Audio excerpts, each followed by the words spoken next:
Have you ever been so in love, so completely smitten with someone that you start to feel like maybe you're just not good enough for them? Well, today, we're going to dive deep into that exact feeling, that wild mix of intense love and crushing self-doubt, all through the eyes of a classic character from literature. It's a truly paralyzing feeling, isn't it? You've got this incredible, all-consuming love for someone, but it's constantly at war with this little voice in your head that just keeps whispering, "You're not worthy." And you know, this isn't some new 21st century problem. In fact, we're about to see just how timeless it is by looking at a fascinating case study from the 1800s. So let's meet our guy. His name is Konstantin Levin. He's a 32-year-old country gentleman, perfectly respectable, and he has just arrived in Moscow with one single, life-changing goal in mind. Okay, so on paper, his mission is super simple. He's from a good family, he's in love with a woman named Kitty, and he wants to ask her to marry him. Sounds pretty straightforward, right? But, as you've probably guessed, it is anything but simple inside his own head. And there it is, right off the bat, the first clue that there's this massive gap between what he wants to do and what he feels capable of doing. He can't even say the words out loud. So, what on earth is stopping him? Well, the answer has everything to do with how he sees the world he's trying to step into. You see, Levin's problem isn't just about his feelings for Kitty. It's about the godlike status he's given her and her entire family for that matter. To him, they're not just people. Oh no, they are something else entirely.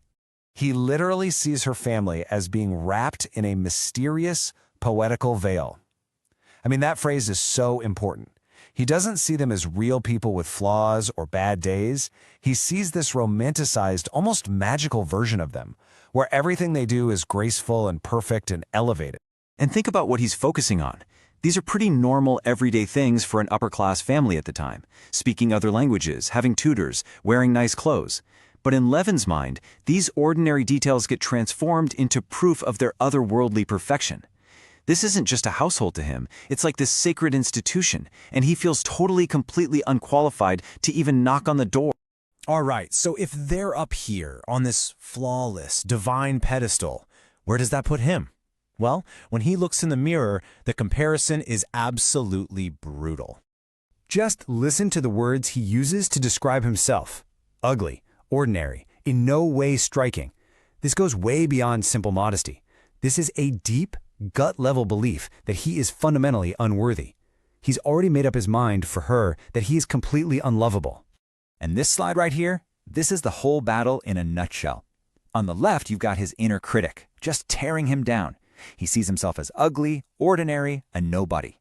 But then you look at the right. You look at the objective reality.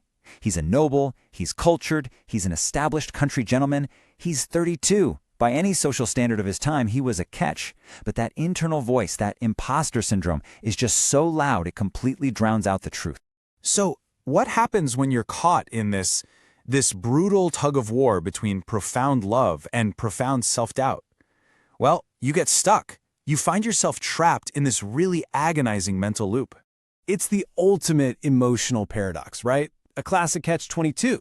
He feels like he absolutely cannot move forward with his life until he knows her answer.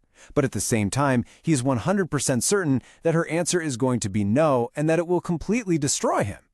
He's just frozen. You know, we can actually put a name to this feeling. Let's call it romantic paralysis.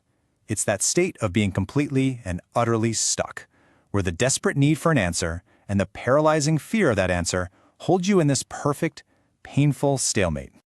So how does this end? How does he break out of it? Does he wake up one day filled with confidence? Does he have a breakthrough and finally see his own worth? Not quite. The real reason he finally acts is, well, it's a lot more desperate than that. For 2 whole months, he's just spinning his wheels in Moscow, trapped in this miserable cycle of hope and despair, and eventually something just snaps. He doesn't act because he suddenly thinks he's going to win. He acts because the constant, grinding, day in and day out pain of not knowing has become even worse than the potential pain of being rejected. He just needs it to be over, one way or another. And all of this really leaves us with a huge, fascinating question. Levin's story is a powerful example of how putting someone on a pedestal can feel like the purest form of love, but it can also become this self-destructive trap. So I'll leave you with this to chew on. Is that kind of idealization a necessary, even beautiful, part of falling in love? Or is it actually the single greatest obstacle to finding a real, genuine connection?